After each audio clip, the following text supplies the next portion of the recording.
అరుణాచల్ ప్రదేశ్ ముఖ్యమంత్రి పెమ్మా ఖండూకు scam shock తగిలింది. ఆయన కుటుంబ సభ్యులకు ప్రభుత్వ కాంట్రాక్టులు కేటాయించారు అన్న ఆరోపణలపై సుప్రీంకోర్టు సీబీఐ విచారణకు ఆదేశించింది. కేసు నమోదు చేసి 2 వారాల్లో ప్రాథమిక నివేదిక సమర్పించాలి అని ఆదేశాలు జారీ చేసింది. 2015-25 మధ్య జరిగిన కాంట్రాక్టులపై సీబీఐ దర్యాప్తు చేపట్టనుంది.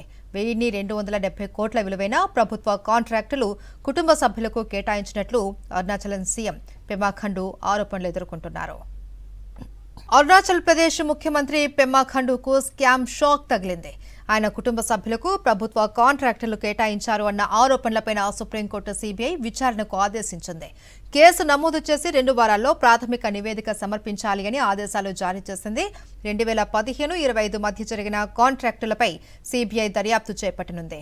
1270 కోట్ల విలువైన ప్రభుత్వ కాంట్రాక్టులు కుటుంబ సభ్యులకు కేటాయించినట్లు అరుణాచల్ సీఎం పెమ్మా ఖండూ ఆరోపణలు ఎదుర్కొంటున్నారు.